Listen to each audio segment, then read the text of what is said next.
Bonjour à tous et bienvenue au nouveau vidéo de Technicien PB. Aujourd'hui, on va faire la présentation, soit le démontage et l'entretien complet du Planet Eclipse ITA. Le Planet Eclipse ITA est effectivement l'un des marqueurs d'entrée de gamme de Planet Eclipse dont on peut retrouver régulièrement sur le marché. En fait, c'est un des plus populaires dans les marqueurs entrée de gamme, surtout au niveau du domaine du speedball. C'est vraiment pas rare aussi qu'on va le voir dans le Ragball puisqu'il s'agit quand même d'un marqueur très très fiable, très précis et aussi évidemment performant en soi. On commence en fait avec un petit tuto 101. C'est sûr que le marqueur en tant que tel, pour en faire une explication quand même assez complète, on va devoir évidemment avoir toutes les pièces en main, donc vous le démontrer. Ce qu'on va faire à ce moment-là, c'est qu'on va commencer par le début, où ce que l'air va rentrer dans le marqueur, suivi de tout le chemin d'air qu'il doit parcourir pour aller tirer la balle. Et par la suite, on va aller avec la programmation de la carte électronique. Un petit cours 101 là-dessus. Donc, on commence par en bas. Pour ceux qui ne savent pas, le Planet Eclipse ITA est muni d'un système, le même système en fait qu'on va retrouver sur les Go 11, qui est en version POPS, mais celui-là c'est en version si je ne me trompe pas, OPS, OOPS.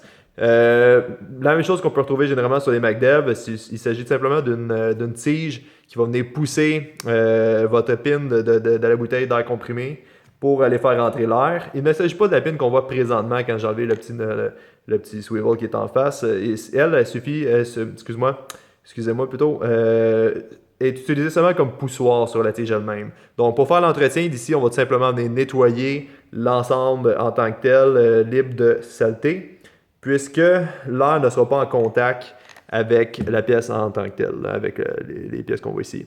Donc j'ai dans les mains simplement la tige poussoir que j'ai enlevée à l'aide du O-ring. Le O-ring n'a aucunement besoin d'être graissé, ils sont uniquement là pour venir retenir la tige qui est là. On va tout simplement s'assurer que la pin ici à l'intérieur est libre de débris. Vous pouvez la retirer avec une petite pince, malgré que ce n'est pas conseillé de le faire tout le temps, sauf si vous avez été joué dans le sable.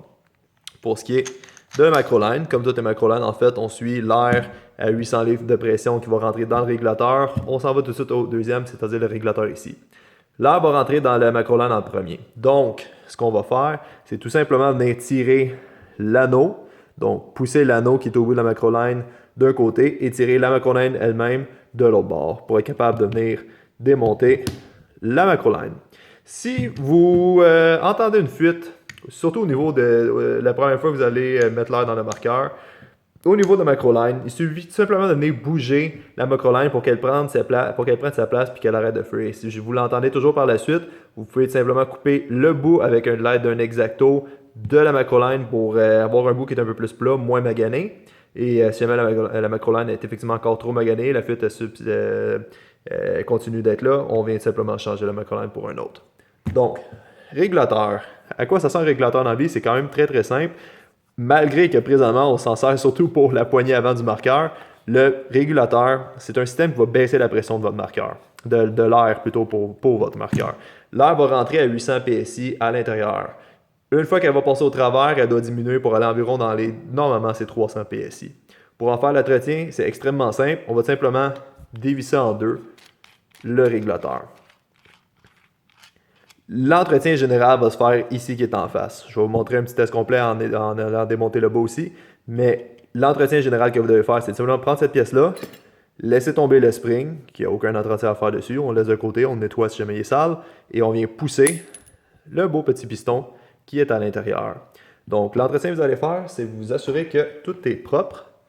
Donc aucune saleté sur le O-ring et aucune saleté à l'intérieur de la petite pièce noire qui est ici. Donc, c'est les deux, le cover et le piston sont propres, il n'y aura pas de problème. Le petit trou qui est ici, sur la pièce avant, c'est simplement d'un coup qu'il y aurait trop de pression à l'intérieur. Donc, la pression est ajustée. D'un coup qu'il y aurait un problème, trop de pression viendrait qu'à rentrer dans votre marqueur. Au lieu d'abîmer votre marqueur, la surpression va simplement sortir par le petit trou qui est ici. Donc, évidemment, essayez de, idéalement, jamais le boucher.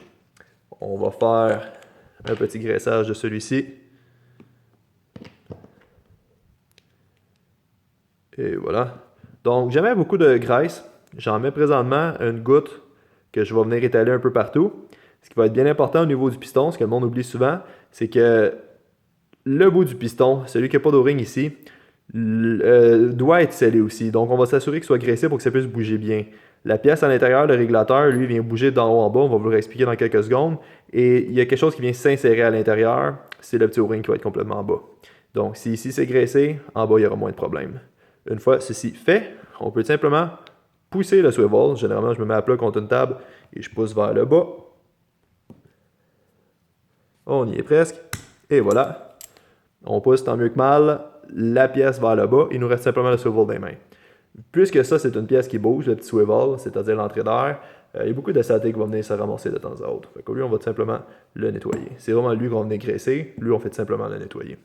Et là, par la suite, ce qu'on va venir faire, c'est prendre notre Allen key 1.8 et dévisser complètement, non, pardon, visser complètement, désolé, la vis d'ajustement de la vélocité. Pour bien vous expliquer qu'est-ce qui se passe.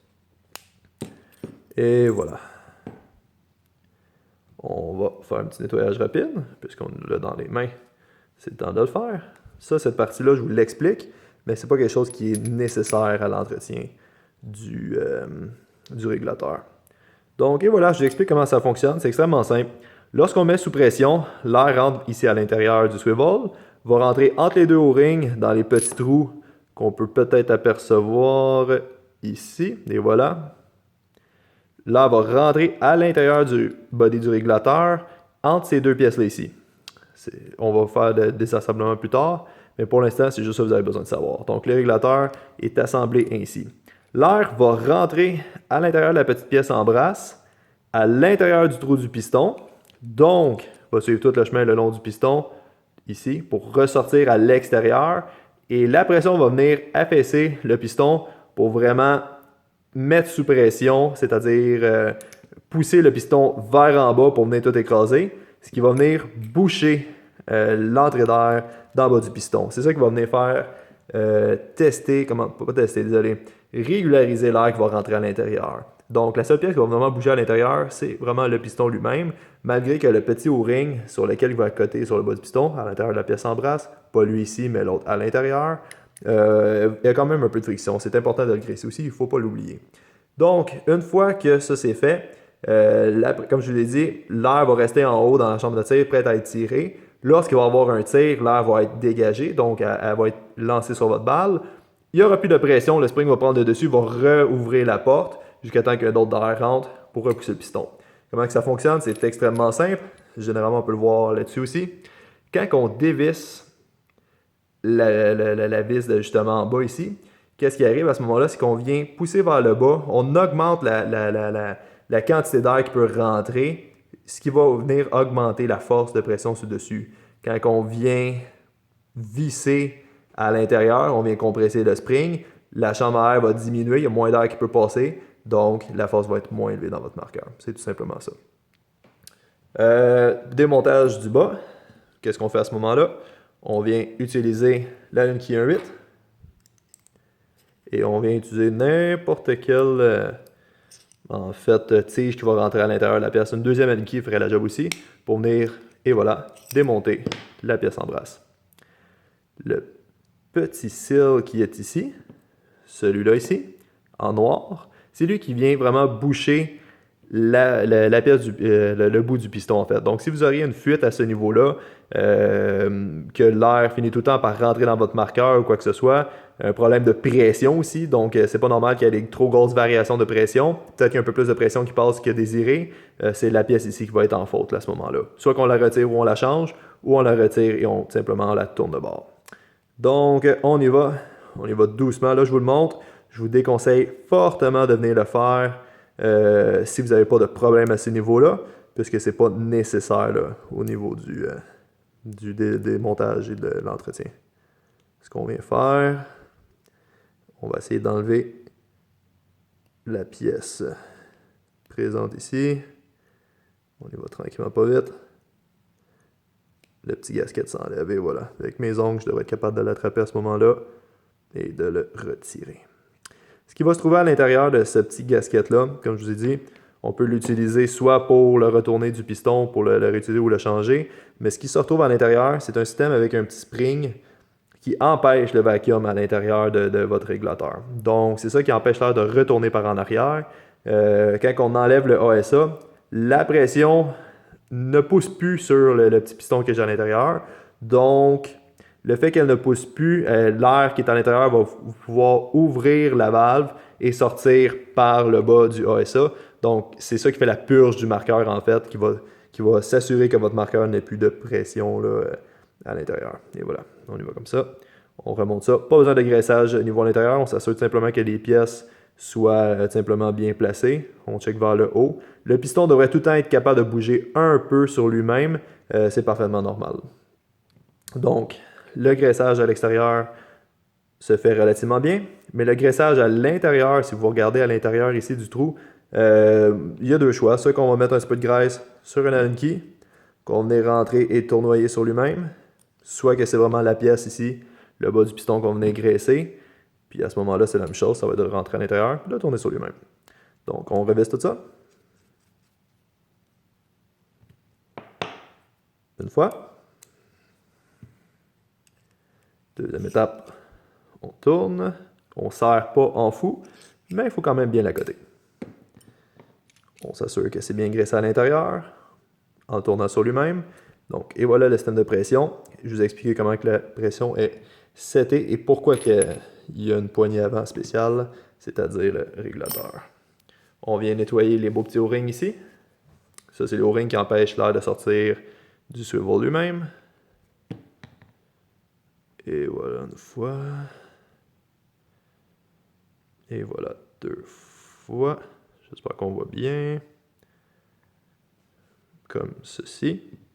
On va re-rentrer la vis de vélocité, la vis d'ajustement. Qu'est-ce qu'on fait à ce moment-là pour, si vous avez la malchance de devoir le démonter, pour le resetter dans les eaux? On ne peut pas se fier à ce truc-là à 100%, mais ça va vous aider à avoir pas une pression trop élevée ou trop basse quand vous allez vraiment tester au chrono la pression du gun, du marqueur. On va simplement s'assurer que la vis d'ajustement soit rentrée d'un tour une fois que c'est flush. Donc là, présentement, je suis pratiquement flush. Ça fait mon affaire. On est flush.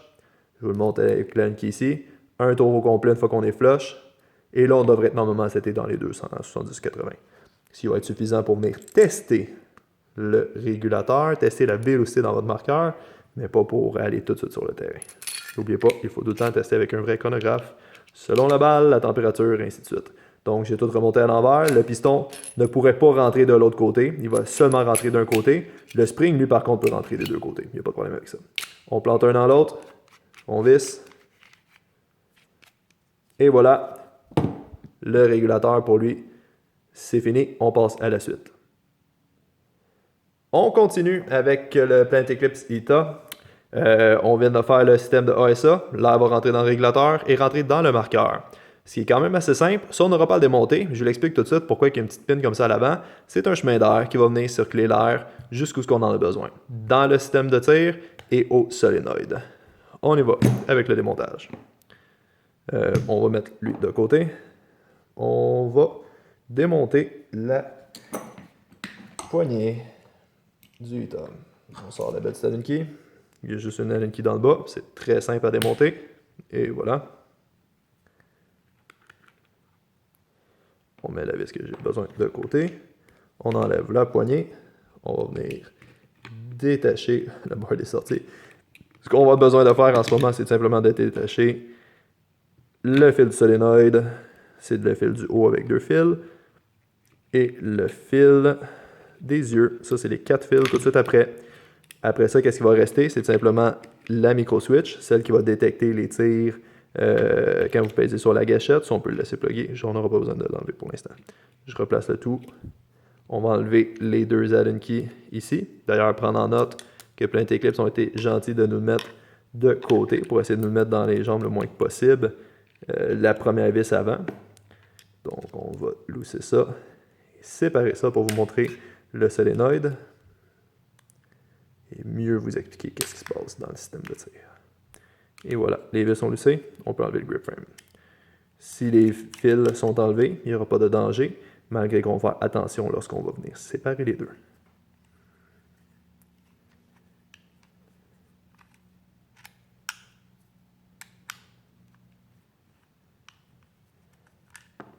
une fois,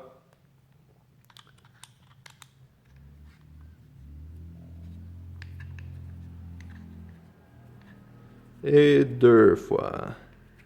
Allez, voilà, c'est prêt. Je vais la finir à la main si possible. J'ai les doigts trop graisseux. On l'a fini à la nuque, finalement.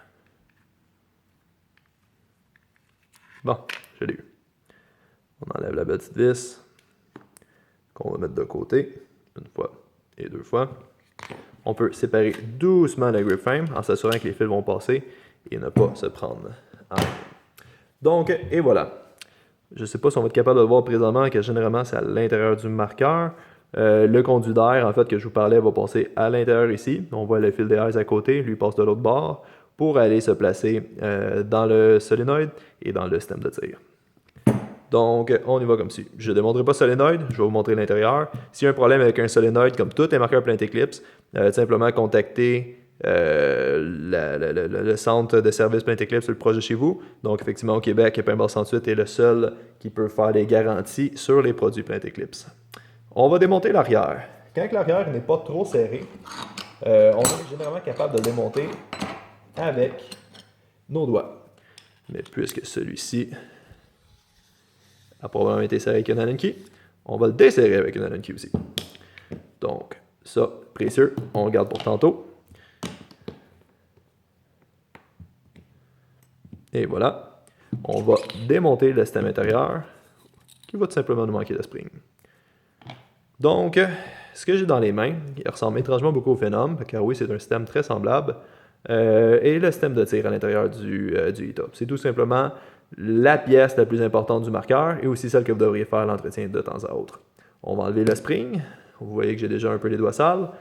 Il n'y a pas d'entretien particulier à faire avec le spring, sauf de nettoyer l'intérieur de celui-ci et l'extérieur, puisque quand on ramasse de la saleté, c'est ça au long terme qui vient surtout abîmer votre marqueur.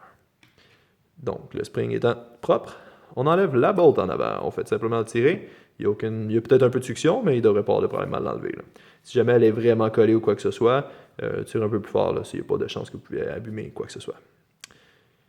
Le spring, la bolt, il nous reste le système complet qu'on va faire l'entretien. Je vais démonter la partie en aluminium grisâtre à l'avant. Elle aussi, on va tout simplement nettoyer. Je vais vous expliquer comment que ça fonctionne par la suite. Donc, on va insérer juste ici.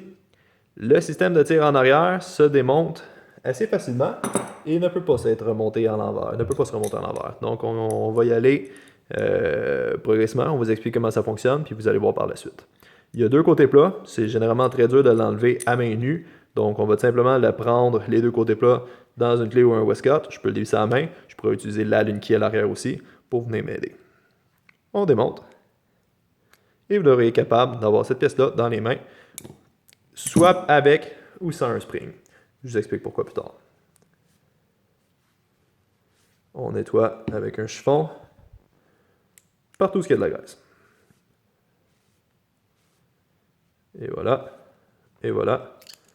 Je démonte celle-là ici. On enlève la petite pièce. N'ayez pas peur de tout retirer. Il n'y a aucune chance que vous puissiez abîmer quoi que ce soit. Donc, on y va. Ça, c'est comme ceci. Ça, c'est comme ceci. À l'intérieur, comme cela. Et voilà, je vous explique ce qui se passe à ce moment-là. Ça, évidemment, c'est dans le marqueur. Donc, lorsqu'on fait un tir, qu'on vient activer la micro-switch de la gâchette, qu'est-ce qui se passe?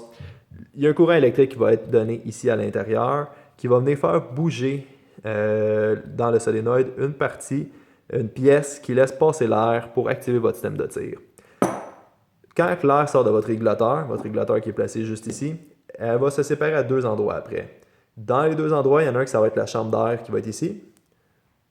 Et dans le solénoïde lui-même, prêt à activer ce qui est en haut. Qu'est-ce qui se passe quand l'air va rentrer dans les petits trous entre les 2 petits O-rings? Ça va passer, en fait, je devrais y aller en envers, vous allez peut-être mieux comprendre, c'est-à-dire comme ça,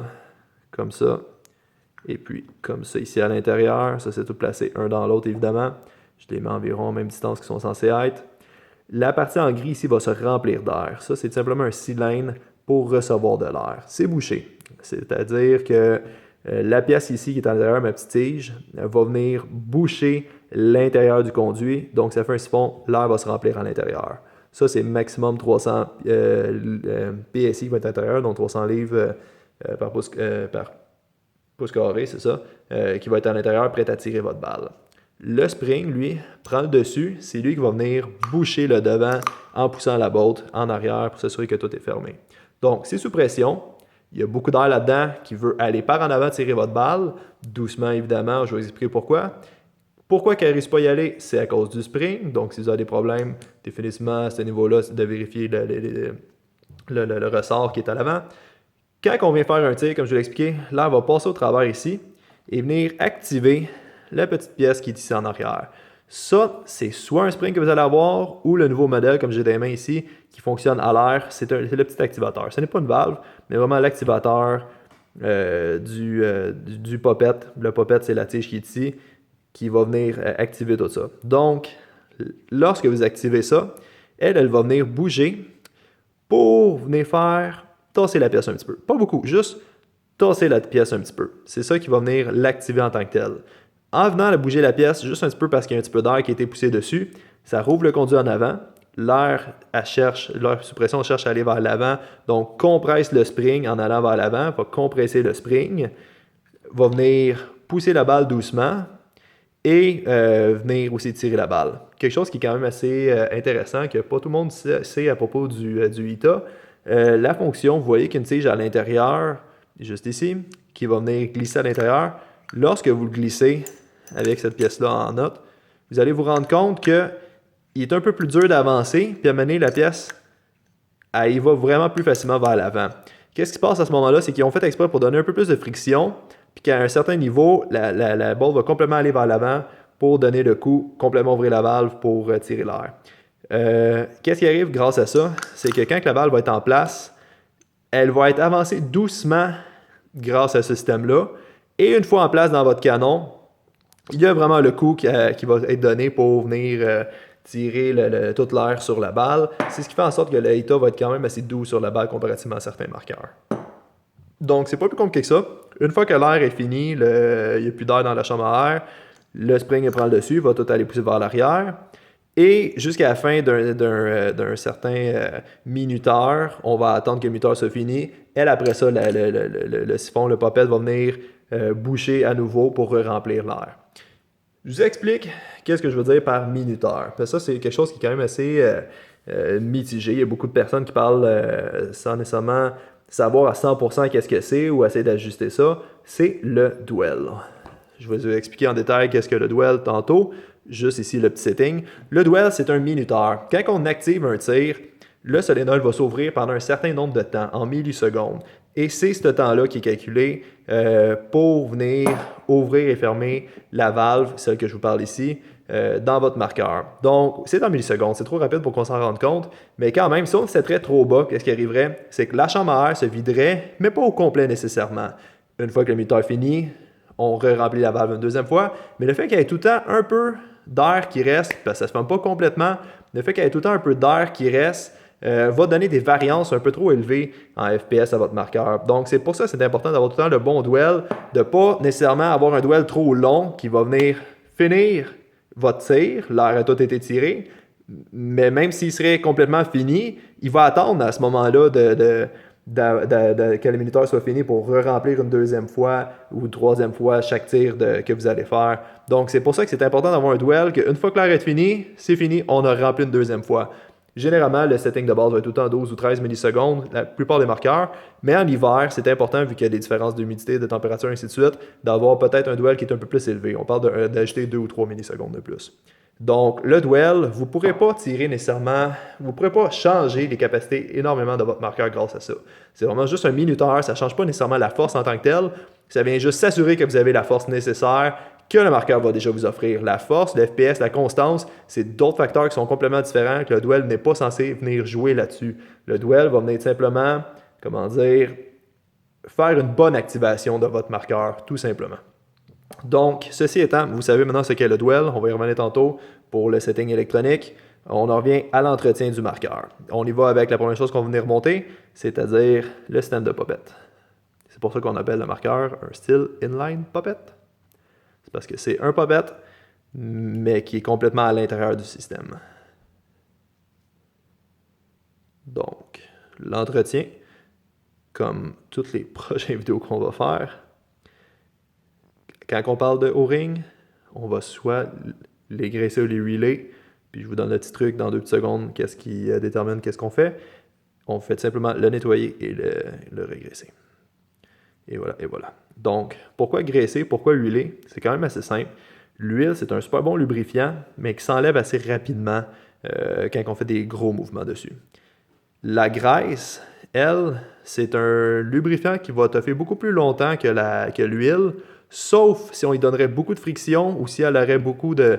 Ben en fait, c'est de la friction qui va venir vraiment bouger énormément. Peut-être même la chaleur pourrait venir en ligne de compte pour venir enlever la graisse qui est à la même place. Donc, quand c'est des petits mouvements, et c'est le cas pour le poppet que j'ai dans les mains en ce moment, quand c'est des petits mouvements, c'est préférable d'avoir de la graisse parce que la graisse va toffer plus longtemps. Quand c'est des gros mouvements, comme dans les systèmes de A5, dans les systèmes de Ego, c'est de l'huile qu'on va venir mettre parce que les mouvements sont plus longs, le rammer bouge sur une plus grande distance et la graisse s'enlèverait beaucoup plus rapidement. C'est pour ça qu'on va venir mettre de l'huile, malgré que la graisse reste un peu plus normalement performant. Vous voyez juste le petit mouvement que je parle. C'est la même chose dans les régulateurs, c'est un petit mouvement de piston, ainsi de suite. Donc, c'est tout le temps préférable d'avoir de la graisse. La graisse, par contre, elle va toffer beaucoup plus longtemps, mais va aussi amasser la saleté et venir faire coller ça à l'intérieur. Donc, quand vous tirez des balles, il y a de la saleté qui rentre, ça se ramasse dans votre système. La graisse fait une pâte longue si on la laisse là trop longtemps. C'est pour ça qu'il faut la nettoyer de temps en temps. On remonte tout ça. Ça n'a pas été trop long. Donc, n'oubliez pas, là, en ce moment, j'ai le système springless, c'est-à-dire celui sans spring. Ça ne changerait pas grand-chose, en fait, d'avoir le spring en termes de performance. Si vous n'avez pas de problème, gardez-le. Si jamais vous avez des problèmes, quoi que ce soit, contactez Planet Eclipse. C'est gratuit, venez le changer. Et voilà. Pour ça, c'est fait. Je nettoie simplement à l'extérieur pour la corrosion. Pas plus compliqué que ça. Ça fait mon affaire. On remonte tout ça. Le système de tir a été long à entretenir parce que je vous ai fait l'explication, mais il n'y a plus de secret pour vous. Donc, et voilà, je remonte ça en place. Je l'ai serré à la main, pas plus fort que ça. Le O-ring statique à l'arrière, le O-ring qui ne bouge pas, va venir boucher ça comme il faut, il n'y aura plus d'air, il va sortir à l'arrière. Donc, on remonte le marqueur en venant passant les fils doucement dans le grip frame. Et puis, je vous reviens dans quelques petites secondes, une fois que ça va être fait, pour vous expliquer la carte électronique. Donc, de retour avec maintenant le frame assemblé au marqueur. On va vous expliquer comment ça fonctionne au niveau de l'électronique. L'électronique est extrêmement simple. Il y a une carte électronique avec un seul piton pour ouvrir, changer les modes, fermer ou ouvrir les yeux. Une batterie pour alimenter tout ça. Pas un selector switch, une micro switch en fait, à connecter juste derrière la gâchette pour venir faire activer les tirs. Et les eyes sont connectés à l'intérieur. Donc, oui, évidemment, le solénoïde, désolé aussi. Le solénoïde, effectivement, qui est le plus important probablement pour venir faire activer tout ça. Quand on vient faire un tir, qu'est-ce qui se passe? Il y a un courant électrique qui va se passer de la micro-switch jusqu'au board. Le board va détecter un tir. Grâce à la batterie, le jus réussit à passer partout. Et va venir donner un courant au niveau du solénoïde. Il y a des sensors qui sont placés à l'avant, soit les sensors, on appelle ça les eyes. Les sensors, lui, vont détecter s'il y a une balle ou pas. Donc, selon le mode que vous allez mettre, les yeux ouverts ou les yeux fermés, c'est lui qui va accepter ou pas de venir faire activer le solénoïde. Au niveau des yeux, comme on vient faire l'entretien, c'est important de le faire de temps en temps aussi, on va simplement démonter la petite vis qui est à l'avant et venir faire tasser le eye cover qui est présent ici. Donc, évidemment, c'est un marqueur qui est utilisé. C'est normal qu'il y ait de la peinture dans le eye cover et même possiblement aussi devant les yeux. Pour venir faire l'entretien des yeux que j'ai présentement dans les mains, le petit fil rouge ou quoi que ce soit, c'est simplement de venir enlever, passer la ligne key à l'intérieur du trou, nettoyer le devant des eyes, regarder les balles d'E10, parce que généralement les balles d'E10 peuvent être aussi maganées, ou plein de peinture. Donc là, j'en ai un dans mes mains présentement qui est relativement propre. On va venir nettoyer la fente. On va faire ça des deux bords du marqueur, mais pour les besoins de la cause, pour sauver du temps, je vais le faire juste d'un seul côté. On va venir remettre ça en place et refermer le tout une fois que ça va être fait. Si vous ne le faites pas de temps en temps, les yeux vont devenir sales assez rapidement si vous brisez des balles ou vous avez de la saleté, et ce qui va mener en fait à un mauvais fonctionnement du système de tir de temps à autre. Au niveau des yeux, il y en a un qui va être gainé avec un fil rouge et un gainé avec un fil noir. Moi, ce que je vais vous donner comme truc, si jamais vous voulez vraiment enlever les eyes, faire un nettoyage complet, il faut retenir qu'il y a un eyes qui va simplement envoyer un rayon, l'autre le recevoir pour voir si c'était bien ou pas, avec un objet devant, entre les deux eyes en fait, pour s'assurer que tout fonctionne, prêt à faire un tir.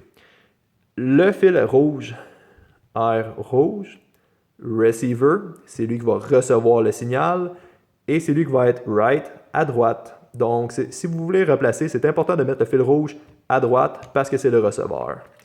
Sur pas mal tous les marqueurs Planet Eclipse, si jamais face à vous, et voilà, vous allez remarquer que le fil neck, et c'est normal, est tout le temps placé un peu plus d'un côté. C'est pour laisser le plus d'ombrage sur le côté pour recevoir le faisceau lumineux, en fait, mais s'il n'y aura pas de lumière, le faisceau de l'autre eyes. Plus qu'il fait sombre, plus il y a des chances de bien fonctionner. Donc, c'est important de mettre le rouge, le receveur, à droite, tout le temps. L'autre effet aussi d'avoir un fil neck qui va être un peu décalé sur le côté, c'est que si les balles tombent une par-dessus l'autre dans votre fil neck, il y a des chances de rebondir aussi, de ne pas être en place avant de venir se faire tirer. Là, j'ai une vue en fait une par-dessus l'autre. Donc, c'est vraiment important d'avoir une espèce de petit angle. Quand les balles vont tomber, ils vont curver un peu et là, ils ne peuvent plus rebondir. Ils sont pognés une par-dessus l'autre. Donc, c'est ça qui va venir aider aussi au niveau à l'intérieur. Donc, ceci, c'est fini. Tout le temps s'assurer d'avoir une batterie qui est complètement pleine. Si vous n'avez pas une batterie qui est pleine, vous allez avoir un peu plus de problèmes là, face à ça. En fait, 99% du temps, les problèmes avec un marqueur électronique, c'est parce qu'on n'a pas changé de batterie. On arrive avec le board. Le board est extrêmement simple. Un seul piton. Je le rouvre. La lumière va allumer. Et le marqueur est prêt à tirer les yeux ouverts. Si les yeux vont fonctionner, ils vont changer de jaune au bleu quand on met un objet à l'intérieur. Là, en ce moment, il ne pourrait pas tirer parce qu'il n'y a pas d'objet à l'intérieur. Si je le retiens 2 petites secondes, il va tourner au mauve. Le mauve, on va l'entendre, c'est-à-dire les yeux fermés. Donc, peu importe balle ou pas balle, il va tirer quoi qu'on lui demande. Si on le tient encore un peu plus longtemps, il va revenir au même mode. Je continue à le tenir. Rouge, le marqueur va s'éteindre. Je vous explique qu'est-ce qui est quoi au niveau de la programmation et comment on fait ça. Dans le panel, on a un beau petit menu rapide qui nous indique qu'est-ce qu'il y en est et qu'est-ce qu'on peut faire et quels changements qu'on peut faire sur la programmation de la carte. Donc, c'est pas vraiment compliqué. On parle d'un code de 5 couleurs, rouge, vert, bleu, mauve et bleu pâle. Le premier, qui est quand même assez simple pour tout le monde, va être les systèmes de tir. Donc, le mode de tir, qui va pouvoir être seté de 1 à 4. Donc, évidemment, 1 étant semi-automatique, 2, 3, 4 vont être d'autres modes différents. Vous référez à votre manuel. Le vert, qui va être la vitesse maximum de tir en balles par seconde lorsque les yeux sont ouverts. Donc, si les yeux sont ouverts, on peut le setter entre 4 et 15 balles par seconde. Le bleu, la vitesse maximum, les yeux fermés, parce que si on veut, lorsqu'on ferme les yeux, on peut baisser un peu la vitesse de tir dans les modes autres que semi-automatique pour peut-être avoir moins de chances de briser les balles. Encore une fois, entre 4 et 15 balles par seconde. Le mauve, le duel, le petit minuteur que je vous ai parlé tantôt, qui va pouvoir être seté entre 8 et 15 millisecondes. Donc ça, généralement, on essaie de ne pas y toucher. Par contre, les verts, si vous avez des petits problèmes ou si vous ne voulez pas prendre de chance, vous pouvez l'augmenter de 1 ou 2 millisecondes. Et le bleu pâle, qu'est-ce qui est un debounce de 1 à 10? Le debounce, c'est simplement éviter des secousses qui pourraient activer des tirs. Donc, quand on tire, il y a des secousses qui vont être peut-être faites. Certaines secousses vont peut-être réactiver d'autres tirs. Donc, vous tirez bang, bang, bang, bang, bang, bang. C'est pas ce que vous avez fait. Vous avez pesé 2-3 fois, puis il y a 4-5 balles qui sont sorties. Donc, les secousses ont été activées des tirs et on ne voulait pas ça. Donc, ce qu'on va faire, c'est augmenter le setting du debounce pour éviter que les secousses de tir puissent activer des tirs accidentellement. Si on le met trop élevé, parfois on va faire des tirs, le marqueur va penser que c'est une secousse, il ne vous l'acceptera pas non plus.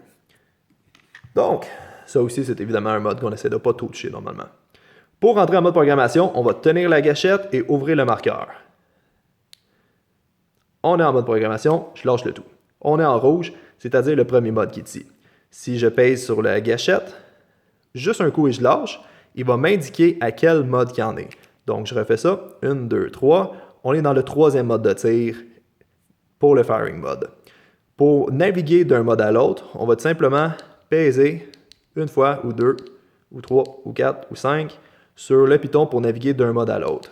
et on revient au premier mode. Si on veut changer un mode, on peut vérifier dans quel mode qu'on est en donnant un coup de gâchette et on peut changer en tenant la gâchette. Je le tiens et je le lâche. J'ai quelques secondes pour venir setter le mode que je veux mettre. 1 pour le premier mode et j'appuie sur le bouton arrière. Vous voyez, ça a été flashé vert comme quoi que c'est accepté. Si je le refais en donnant un mode qui est impossible, donc c'est entre 1 et 4, je vais lui donner 5. 1, 2, 3, 4, 5. Et je pèse. Ça ne fait pas de sens, il ne voudra pas me le donner. Donc, on va le remettre en ce moment au mode que je veux aller. Je le retiens. 1, 2, 3. Je pèse, c'est accepté. On revient au mode de tir. C'est pas mal les 3 choses que vous devez faire. C'est juste mode de tir, vitesse et vitesse. Donc, si je check dans quel mode que je suis, 1, 2, 3, c'est pas plus compliqué que ça. On est revenu au mode que je voulais. Pour sortir du mode, je tiens la gâchette, le piton on-off longtemps. Et il va revenir comme si je venais tout simplement de partir le marqueur, prêt à tirer. Je le retiens une autre fois. Les yeux viennent de se fermer. Je continue de le tenir. Le marqueur s'est étendu. Donc, et voilà, pas plus compliqué que ça. Je vous fais le assemblage complet, puis je vous dis le mot de la fin. Donc, et voilà, le marqueur est tout remonté. En fait, j'étais allé faire évidemment là, un review complet du démontage et aussi des problèmes qui peuvent persister. C'est évident, en fait, là, quand il y a des choses qui sont abîmées, on se réfère où est-ce que l'air doit passer de A à B, à C, à Z, jusqu'à Z, en fait, où est-ce que le tir va se faire, pour vérifier qu'est-ce qui pourrait en être la cause. Quand on voit quelque chose qui est abîmé, en fait, vous pouvez faire le tour comme j'ai fait en ce moment. S'il y a quelque chose qui est abîmé, on vient simplement changer l'o-ring, régresser ou nettoyer. Généralement, ça va régler tous les problèmes. Au niveau de l'électronique, 99%, je vous l'ai dit, on change la batterie pour une neuve et pas quelque chose qu'on pense qui est neuf, mais plutôt vraiment une flamme en neuve. Ça va vous éviter un tas de problèmes. Donc, si vous avez des questions, gênez-vous pas. Allez sur la page de Technicien PB Facebook ou le groupe YouTube de Technicien PB pour nous poser vos questions. On va vous sortir d'autres vidéos prochainement sur d'autres marqueurs et probablement aussi d'autres marqueurs de Planet Eclipse, évidemment, puisqu'on est le centre chez Paintball 68, le centre de service, le seul qui est au Québec pour les produits Planet Eclipse. Si vous avez des questions sur les garanties, sur le produit ou des commentaires, gênez-vous pas, contactez-nous. Puis on vous dit aux prochaines vidéos. Merci beaucoup et bon tech!